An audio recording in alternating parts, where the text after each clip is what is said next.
Maestro Henry Díaz, ¿qué significa la dramaturgia para usted? La dramaturgia para mí significa eh, la forma de participar en el país a través de la literatura dramática.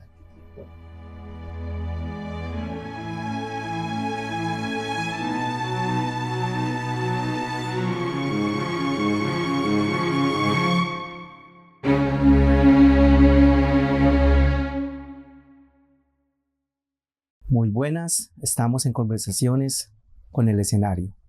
A Teatro TV, un escenario más, un programa de Atrae. Bienvenidos. Maestro, bienvenido. Muchas gracias por aceptar en este programa Conversaciones con el Escenario.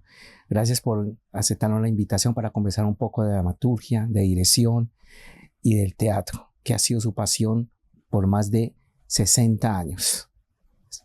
Usted inició con su primer texto de dramaturgia Los Honores en 1970. ¿Qué significó esa primera escritura, ese primer texto dramático? Juan, fue una experiencia tan bonita. Fue una experiencia de una condición de participar en algo que me tenía muy ofendido. Por ejemplo, lo que ocurrió para el origen de ese texto, de la manifestación que hubo en Bogotá, que mataron los estudiantes en una revuelta bastante grande, interesante, y los tiraron en una volqueta y se los llevaron. A un caballo que murió ahí del ejército le hicieron todos los honores al otro día en la prensa, en la radio, lo ascendieron a coronel. Esa fue una cosa muy, muy significativa para mí. Y entonces dije que hay que hacer algo y escribí un texto teatral. Estamos hablando del gobierno de Gerard Restrepo. Yo creo. 70, finalizando todo eso. Sí, Sí. bueno, sí. Pero antes había estado en algún grupo de teatro, había estado incidiendo, o cómo llegó a la escritura. Juan, la escritura mía es desde muy joven.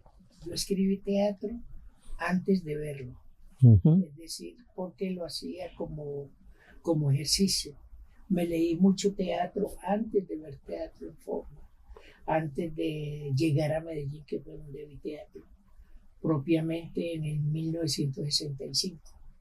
Entonces llegué al teatro por la literatura, más bien por ese lado, como buscando acercarme a escribir novela. Entonces, a través del diálogo, que era la interacción que pensaba que me hacía falta, porque en el 70 también me gané un premio, quedé finalista en un premio de cuento de la Universidad Externado de Colombia. Sí, sin ninguna... Por ahí está el papel, por ahí está el recorte de prensa y el acta que me mandaron. Y bueno, y ahí se encuentra una gente como Rubiano, no Fabio, sino el novelista. El novelista, sí, sí. Bueno, estamos hoy con Henry Díaz Vargas, maestro. Ha sido, digamos, durante más de 60 años presidente de la actividad teatral y escénica del país y de Iberoamérica. Ha contado con numerosos premios, digamos, nacionales e internacionales, premios de dramaturgia, premios de guión, becas de creación, numerosas, y también ha estado en diferentes grupos de teatro de la ciudad. Ha sido activo permanente de la escena, tanto en sus escrituras, sus boletines de teatro, pero sobre todo un hombre que siempre está en la escena presente. Pasando de ese primer texto, Los Honores, ya digamos, ya más centrados, finalizando los 70, viene El puño contra la roca, que también marcó un periodo histórico suyo muy importante en la dramaturgia. Sí, bueno, sí, porque vea que sí, que interesante, Juan, porque uno viene de una manifestación de Ajá. y el puño de la roca contra la roca tiene que ver en el gobierno de Turbay. Sí, señor. ¿Sí? ¿Por qué tiene que ver con eso? Porque es que como estábamos en el pequeño teatro, nos dijeron nos van a perseguir. Nos van a perseguir, entonces todos los libros revolucionarios que teníamos, pues hubo que salir de ellos, hubo que hacer de todo porque la cuestión era grave. pues no se escapó García Márquez. Estamos en el Estatuto de Seguridad. Es correcto. Entonces nos dijeron, vea, hay este problema, entonces, ¿qué hacemos? Entonces yo decidí escribir un monólogo para mí, para presentarlo en el lugar donde me tocara, donde fuera, el puño contra la roca, y tiene que ver justamente con un elemento bastante caliente, bastante de los obreros, de las torturas y de todo eso, y como estamos en la época revolucionaria de los movimientos sindicales, todo, yo tenía una relación directa con los sindicatos, porque yo les escribía los boletines. A los sindicatos. ¿Ustedes ya habían hecho la gira que hizo el Pequeño Teatro por todo el Magdalena, Medio, toda esta parte? No, no creo. Todavía no habían salido. Ustedes fueron 80, 81. Sí. No creo todavía que haya sido en ese momento. Pero no pasó nada, no pasó de ahí, nosotros seguimos trabajando, la obra quedó ahí y ya lo simpático de eso es que tuve relación por una casualidad con el maestro Carlos Castro Saavedra. Y a ese hombre yo lo adoraba porque yo me le leía la poesía y todos los escritos del trabajo y los días en el periódico, porque él escribía mucho sobre eso. Y entonces lo conocí, él dirigía la revista de la Universidad de Antioquia. Y entablando me dijo, ¿y qué quiere que le publiquemos? Le dije, yo tengo esta obra. Me dijo, mándemela. Le dije, maestro, esa obra es muy buena. Esa obra le puede causar problemas. Ya tiene, unos muchachos la montaron por allá en la costa y los detuvieron. Entonces dijo, no, tráiganmela. Y se la llevé y la publicó. Como a los 3 meses me llamó que encontré la revista y de pronto me llama la secretaria y dice, el maestro quiere hablar con usted. Y ahí le van a echar. No, es que tiene una carta que le quiere mostrar a usted. No me diga eso. Yo se lo advertí. Vea, digan, no, que venga. ¿Y qué era? Juan, y voy allá y me muestra la carta, y era la carta de una persona, de un profesor. Y me dice el maestro, mire, le quiero agradecer a usted sinceramente porque llevo tanto tiempo aquí metido dirigiendo la revista y nunca me habían contestado. Nunca me han contestado una carta, y justamente con lo suyo, mire la carta que me llegó. Y hablando que la universidad no estaba para publicar esa serie de artículos, ni siquiera sabía que era un monólogo. Me dijo, estos son los estamentos godos de la universidad y usted los acaba de remover. Estoy muy agradecido con usted. Maestro, ¿esos pensamientos, como usted dice, godos, hoy en día siguen? Más vivos que nunca. Bueno, ahora están saliendo pulpitos. Y de todas las manifestaciones donde menos uno creía. Claro. Donde uno menos piensa ideológicamente, literariamente y artísticamente. Artísticamente están quietos, porque saben en qué aguas están metiendo. Y artísticamente quiere decir todo lo del escenario. Los escenarios, sí. Las escénicas. Por ejemplo, al cantante en Cali que le hicieron salir tallado porque se puso a hablar sobre las bondades de la Feria de las Flores y a pelear con los caleños porque la corrida de toros había que removerla y se le fue toda la gente encima y se emberracó y se dejó la gente tirada. Maestro, ¿por qué inicia a escribir? Había leído todos los dramaturgos ingleses, había los europeos, los norteamericanos, que después algunos de ellos los montaron ustedes en El Pequeño, y los latinoamericanos. ¿Qué fue lo que le dijo? Bueno, yo tengo que escribir sobre mi realidad. ¿Qué fue lo que lo movió para esos primeros textos? Juan, yo creo que eso tiene que ver con no sé si con el origen, ¿no? Pero la niñez, yo no tuve niñez, partiendo de esa base. ¿Por qué? Porque la persecución, porque mi padre era... Usted nace en pleno periodo de la violencia. Claro, y él trabajaba con el ferrocarril del Pacífico, o sea, en el occidente colombiano, de Armenia, Quindío para allá. Y esa zona fue muy violenta. Y eso eran los muertos, y en la estación aparecían todos los cadáveres que había que llevar a la cabecera del municipio, o para una parte o para otra, porque era el epicentro de comunicación con el resto del mundo. Entonces ahí llegaban todos los chismes, llegaban todo, y el niño oía.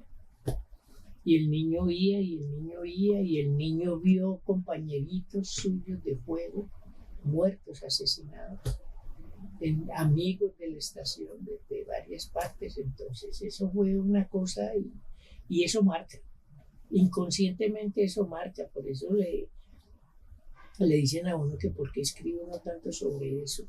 Dice, pero ¿qué hacemos si eso es lo que corre por mis venas y mis sentidos? Y esa pregunta hoy en día todavía la tiene.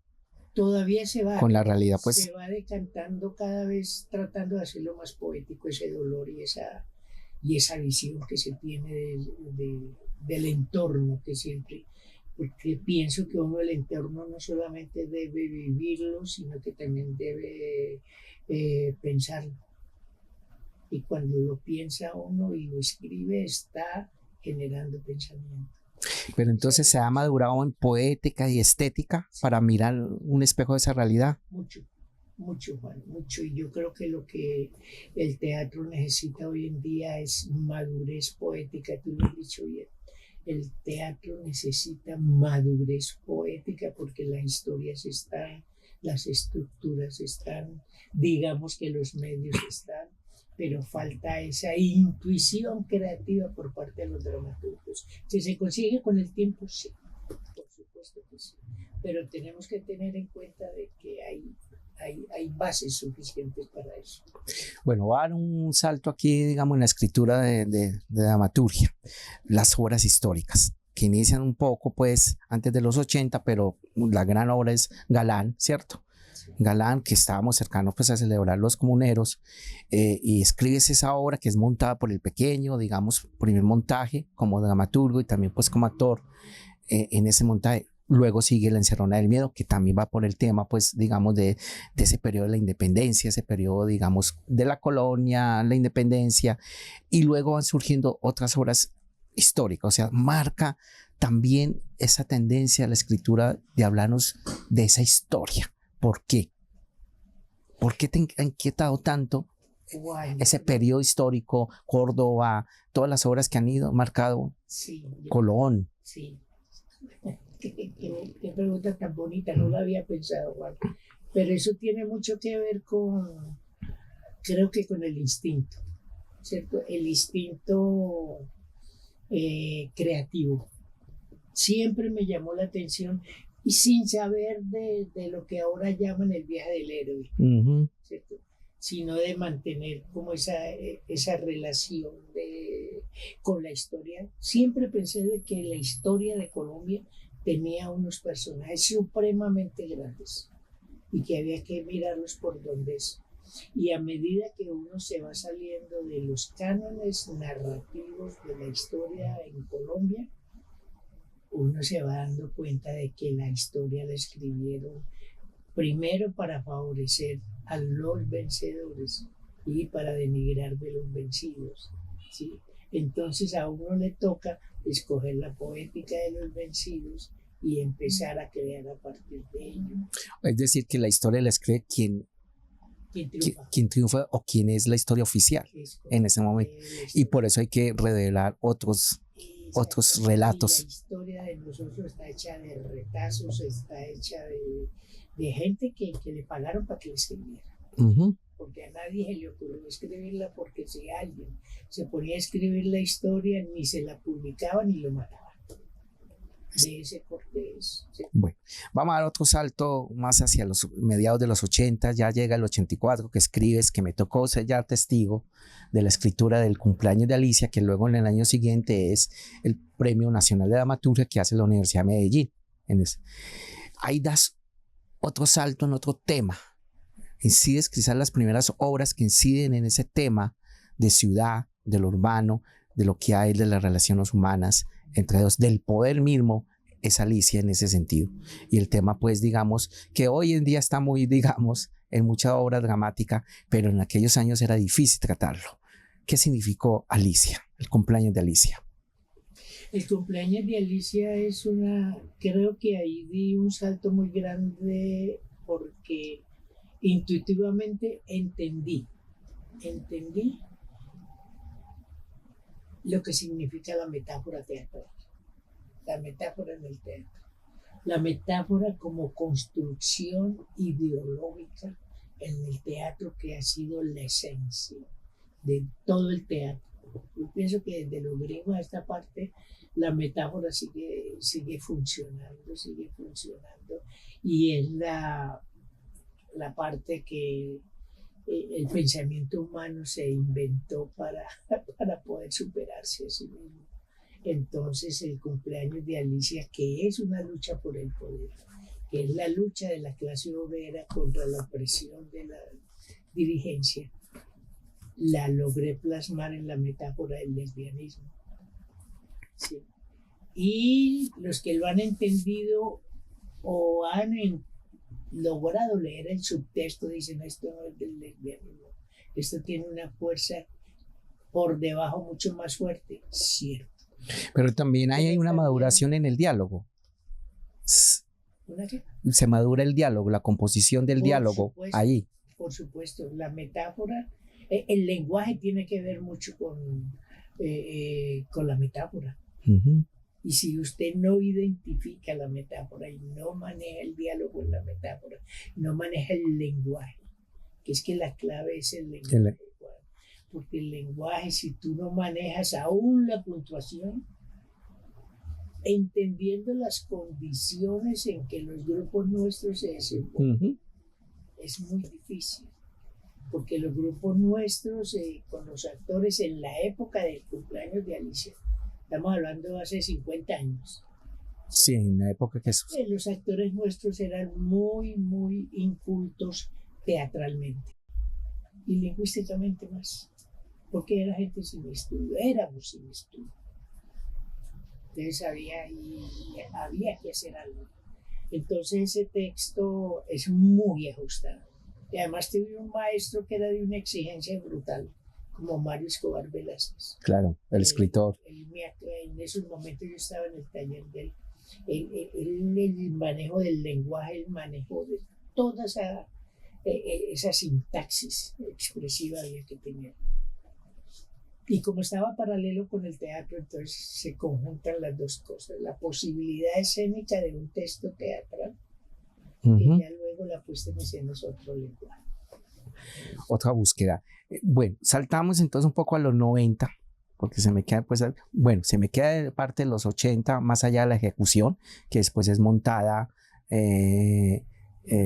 por la Academia para el Festival Iberoamericano de Teatro del 88, más o menos. Fuimos seleccionados. 88, 90, seleccionados y todo. Una mirada distinta a esa conquista, ¿cierto? A lo que significó esa conquista tan llena de sangre para América. Criminal. Bárbara. Esa es muy simpático. Es muy simpático porque yo le gasté mucho tiempo, porque en la formación de ese texto yo quería hacer un monólogo sobre el que nos interesa aquí cerquita, el mariscal Robledo. Que era él. Pero como lo matan y le mochan la cabeza, dije: pues si voy a hablar del muerto, pues tengo que conocer el homicida. Uh-huh. Y me pongo a conocer al homicida, y ese es un personaje de aquí inmenso, Sebastián de Belalcázar. Hermoso teatralmente, por su maldad, por su violencia, por todo.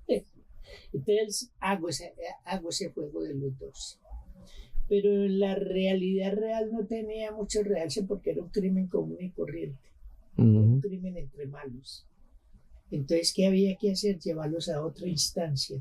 Y esa otra instancia era en el más allá. Porque la pregunta era: ¿qué pasaría si se encuentran un par de asesinos entre ellos mismos?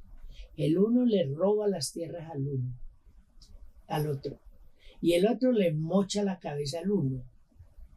Entonces, ¿qué pasaría si se encuentran en el más allá el uno con el otro? Bueno, ¿usted por qué me mató? ¿Y qué? Es que usted me robó. ¿Y qué? Y se ponen a hablar. Juan, entonces aparece ese juego tan bonito que me parece a mí que dramáticamente me funcionó, justamente por salirme de la realidad. Dos cabezas hablando ahí. Sí, una cabeza y un tronco. Y un muerto. Muerto. Una momia. Entonces, ese juego ficcional es la que le da una dimensión.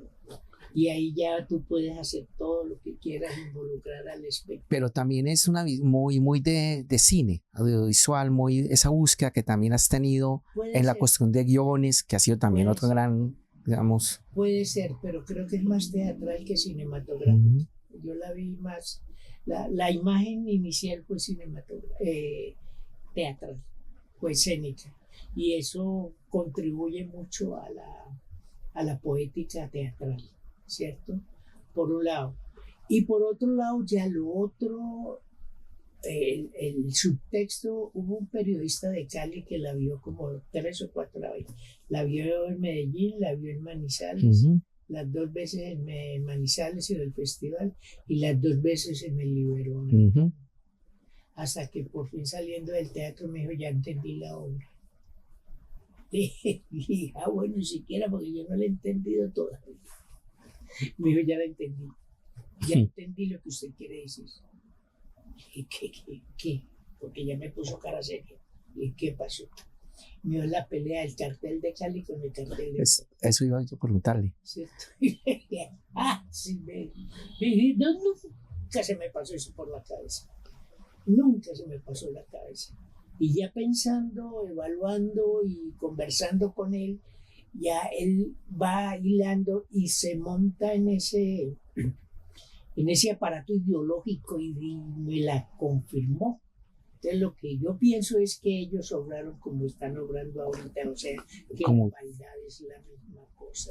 Solo cambia de escenario y de escenografía, de método. No cambia y no de método, pero las muertes y los asesinos operan igual y piensan lo mismo. Claro. Bueno, saltando ya a los 90, pues viene La Sangre Más Transparente, que es el premio nacional de dramaturgia en esa nueva era de tener premios y estímulos en el país, ¿cierto? Sí. Cuando ya tenemos pues ese portal, digamos, de estímulos, se da el premio a La Sangre Más Transparente, que es una realidad urbana, que es un contexto urbano, ¿cierto? Desde ahí saltas a contar esas realidades más actuales, entonces empieza Crash, La Escalera Rota, que es la corrupción, ¿cierto? La trilogía, Campanarios del Silencio y Moradores del Silencio, empiezas a mirar esa realidad constante, permanente, que viene un poco del pasado cercano, pero también de ese presente. Ahí da un salto. Sí. Eso es un salto, pero es una necesidad. Yo estaba tomando apuntes, tenía los apuntes de algo. Inclusive empecé a escribirle sobre los barrios populares, ¿sí? Pero hubo algo y tiene que ver con estar matando los pelados. Y en la EPA y en la universidad desaparecieron muchachos, ¿cierto? Desapareció Soraya, la niña, la mía, y caramba, entonces uno dice, no, aquí tiene que haber algo, pero yo ya tenía apuntes, ¿sí? Hasta que apareció el problema ese en La Sangre Más Transparente, que era el asesinato del Trillizo. De Trillizo. ¿Sí? Y tiene que ver con la ciudad y tiene que ver con ellos porque mucho muchacho sano, inocente, cayó ahí. Pero ahí también empieza a preguntarte por la muerte, desde una forma estética y poética. Por supuesto, ahí sí aparece en el cumpleaños estaba insinuada, y estaba ejecutada, pero de una manera poco ortodoxa, ¿cierto? Sino más bien como tirando a una vaina más poética teatralmente y con un juego de suspenso, ¿no? En La Sangre Más Transparente sí fue de una, la muerte. pero el más allá. Sí, el más allá. Yo creo que si el trillizo, cuando matan al pelado con que está con Susana, no sale a recoger los pasos. Claro. ¿Sí? Su espíritu. Es decir, creo en esas historias, en esos mitos que tiene la mitología colombiana de recoger los pasos, que mi abuela me hablaba mucho de recoger los pasos. Esa parte fue muy significativa, ¿sí? Por un lado. Por otro lado, aparece una necesidad ya expresiva dramáticamente, lingüísticamente. ¿Cómo habla un espíritu? Y ahí empieza a aparecer el lenguaje del trillizo, que es un lenguaje de levedad. Perfecto. Sí, entonces eso es lo que hace que... El único que entendió eso fue Duque, el crítico. Fernando Duque, que dijo, el que está trabajando la levedad en el lenguaje teatral es eso. ahí, como lenguaje. Maestro, bueno, también ha tenido, digamos, ha sido actor, uno de los fundadores del Pequeño Teatro, que hoy está cumpliendo 50 años. Estuve en varias obras ahí. La última que yo recuerdo fue Poeta en que quedamos y Edipo Rey. Me tocó en Aceite, cuando ya llegué ahí, pues haciendo Aceite, en esa camada de autores, tanto norteamericanos como ya un poco esos autores nacionales o latinoamericanos. Luego ya la faceta como director con la Academia Teatral de Antioquia, Las Puertas Teatro, que ha hecho varios montajes, Antígona, el Deseo sin fin, el último que fue Azabá. Entonces tengo la faceta de dramaturgo, director y actor. Los tres le han servido para la escritura le sirvió para la actuación para la dirección, viceversa. ¿Qué ha sido ese triángulo que ha tenido ahí? Porque ahorita hablamos del triángulo, el método H. Juan, sí, yo creo que con una ventaja en esa triangulación escénica, porque tuve la posibilidad de conocer la dramaturgia antes que la actuación y antes que la dirección. Y es fundamental. Por eso me iba también en la actuación, no porque fuera un actor excelente, que yo me lo creía, pero era por la construcción del personaje. ¿Sí? Como actor. Y como director entendí que la relación de los personajes en su composición de carácter, que son los que generan la acción dramática, es la que había que identificar. Más que el aparataje y todo eso, a pesar de que hice cuestiones de aparataje, pues como Crash, la escalera, que pesaba 12 toneladas, ¿sí? Pero entonces yo creo que era la mala interpretación que tenía yo del teatro. O la mala interpretación, o la interpretación de que nos da de que la escenografía debe tener mucho peso, pero es cuando uno tiene debilidad en los personajes. ¿Sí? Cuando ya hay fuerza en los personajes, ahí va, y es un aprendizaje, porque lo último de Crash, la escalera rota a Azabá, ahí una levedad muy bien. Y hay un despojo de cosas para concentrarnos a donde creo que va a llegar el teatro, a la construcción del personaje en su totalidad. Porque ahora con todos estos equipos, con todos los medios de comunicación y con todo lo que está pasando, todo apunta a la humanidad, al ser humano, a ese ser que es el que más olvidado está, porque ahora lo que prima es el capital, la parte económica, no la parte humanística. Entonces el teatro busca la parte humanística. Claro, el capital busca el espectáculo, aquí buscamos es no sé si será la funcionalidad, pero es la interacción con el alma de mi compañero que está al frente en la platea. Maestro, otra gran labor ha sido ser docente, digamos, tanto en la educación superior como en la educación formal, y en la no formal ha creado diferentes cursos como es de dramaturgia del espejo, ¿cierto? Que ha sido tan importante para que los muchachos y muchachas de distintos territorios del país y sobre todo de Antioquia puedan expresarse sus realidades a través de la dramaturgia.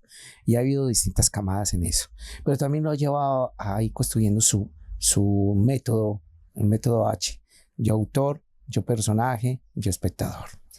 ¿En qué consiste? Y de ese que descubrió hace tiempo a hoy, ¿cómo lo mira, cómo lo ve ese triángulo?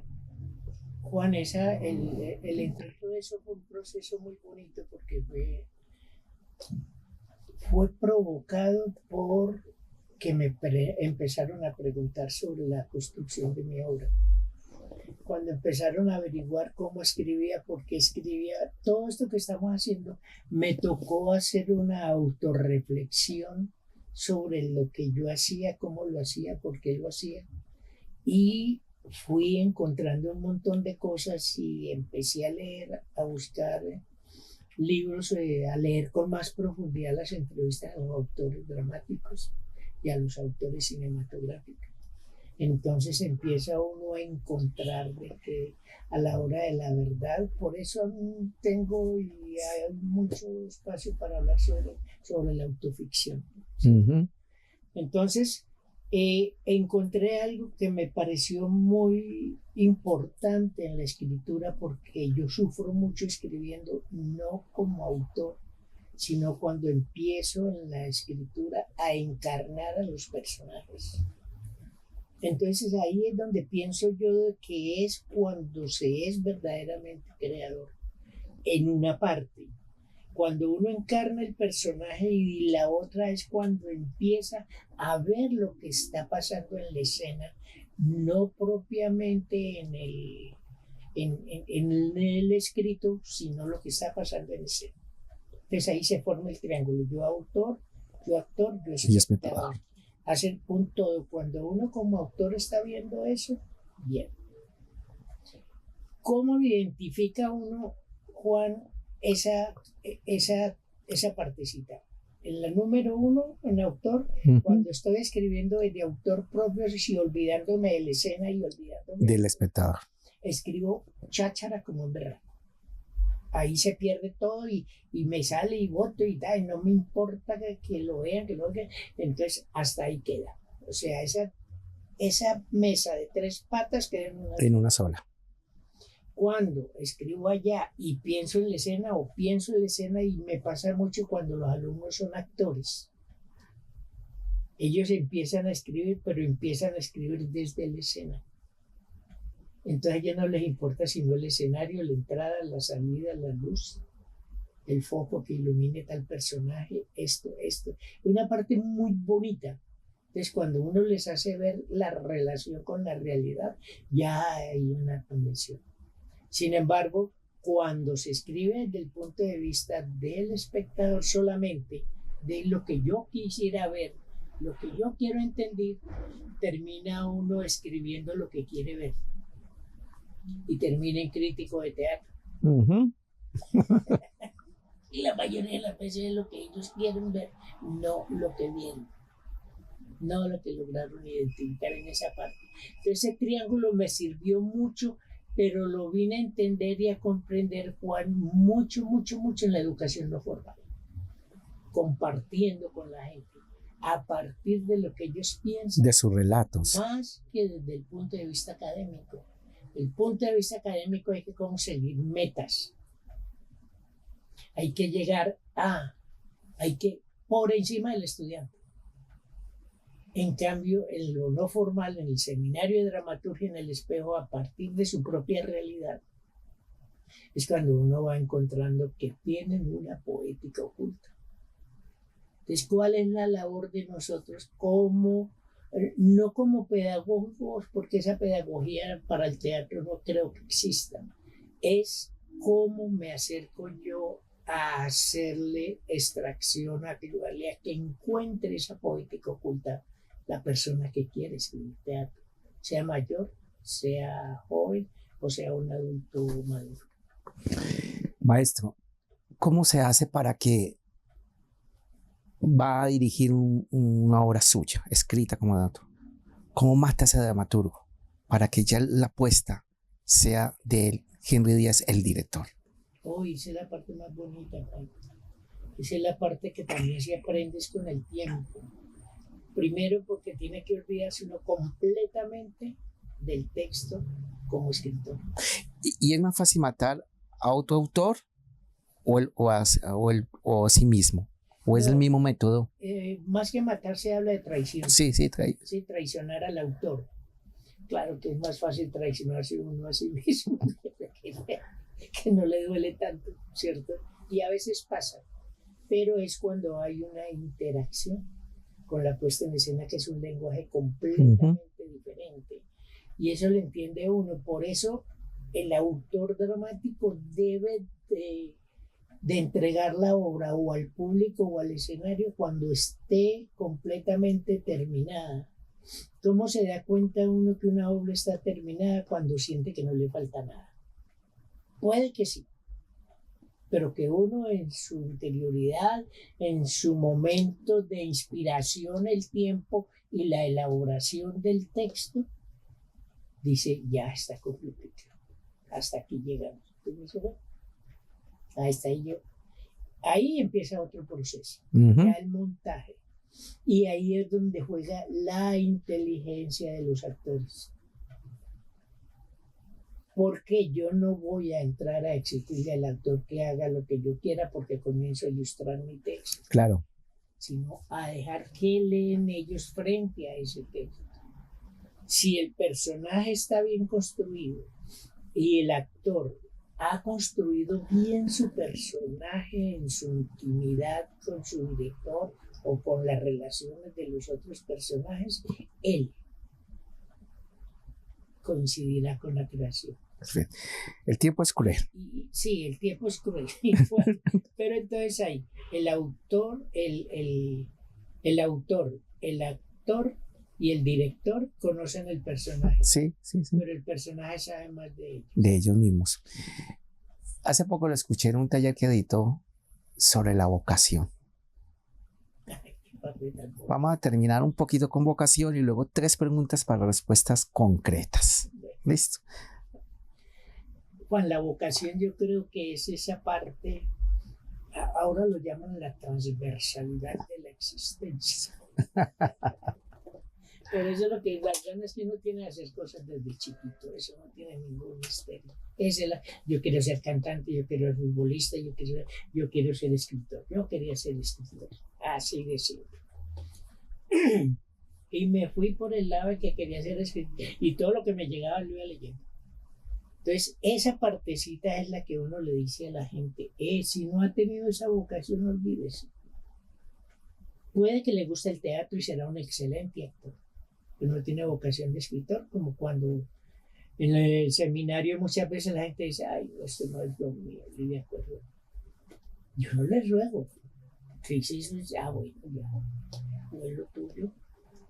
No es. No, la vocación mía es dirigir, hágalo. Y uno entiende. El autor, el dramaturgo, es como el compositor musical. Buscan la omnipotencia, la omnipresencia. El director es como el ser paternal que quiere manejar unos muchachos, quiere manejar un grupo con mucho cariño para encontrar un resultado. Y el actor es lo mismo que el bailarín, es lo mismo que el músico, quieren ser espectáculo, quieren que los vean. Entonces son 3 elementos diferentes a donde apunta una sola idea de un montaje. Si las 3 se conjuntan, bien. ¿Y si hay vocación? Sí, si hay vocación, que es, puede que yo tenga la vocación de escritor, pero si no tengo la disciplina y la formación. La disciplina y el talento, hasta ahí. Quería que usted lo dijera. Yo puedo tener muchas cosas, pero si no tengo el talento para eso, no lo es. Los mismos jugadores lo dicen de fútbol para no ir muy lejos. Yo tengo talento para la defensa. No tengo talento para jugar de portero derecho, de esto, lo otro. O sea, bueno. Lo mismo pasa en el teatro. Perfecto. Y yo creo que eso no tiene nada de malo. Hace poco fuiste jurado de concursos de dramaturgia, de estímulos, varias veces, hace poco. Hay nuevas voces. Hay nuevas voces en la dramaturgia, hay nuevas generaciones. Usted rompió con una generación, llegó otra y hoy hay nuevas voces. Juan, yo creo que sí. Femeninas, para acabar de ajustarse. La última partecita que vi, que me gustó mucho. ¿Sabe por qué? Porque ve uno que hay vocación y convicción y talento. ¿Y cómo se mide el talento? Cuando hay preocupación por el lenguaje, cuando hay preocupación, Juan, por la estética, cuando hay preocupación por la belleza. Es que nosotros tenemos que ver la belleza de toda la maldad que hay en este país. Y eso forma parte de una dramaturgia. O sea, hay un tratamiento a los temas. Un pueblo sin dramaturgia propia es un pueblo sin alma. Y a nosotros nos caben las almas malas y las almas buenas. Y tenemos que hacerles frente. Porque es de la única manera. Los griegos hacían eso. Enfrentar un alma con otra alma. Y de ahí se decidía y de ahí salió la democracia. Uh-huh. Bueno, 3 preguntas rápidas. ¿Qué texto está leyendo en este momento? ¿Novela, cuento? Estoy leyendo como 3 o 4. Pero el último que estoy leyendo es cómo la puntuación cambió la humanidad, la historia. La puntuación.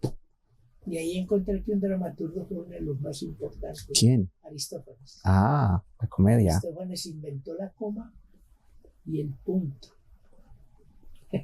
Claro, y por eso están en la comedia tan importante.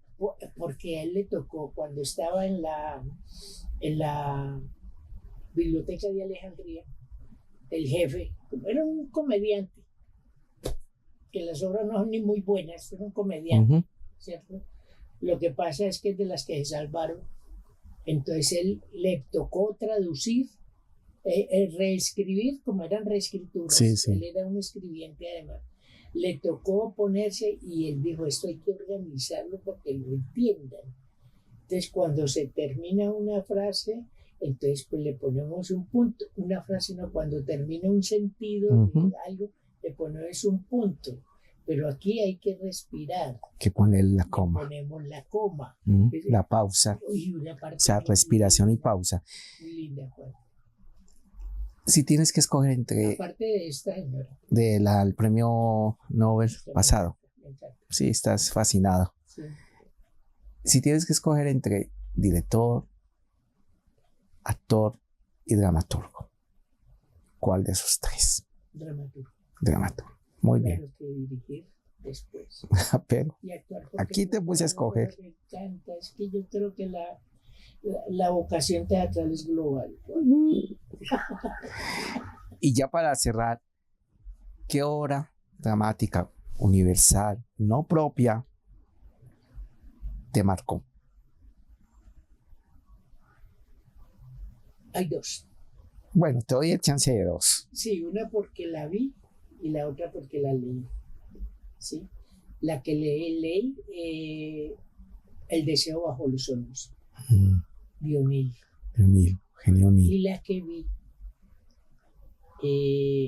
la de Gilberto Martínez, Las monjas. De Manet.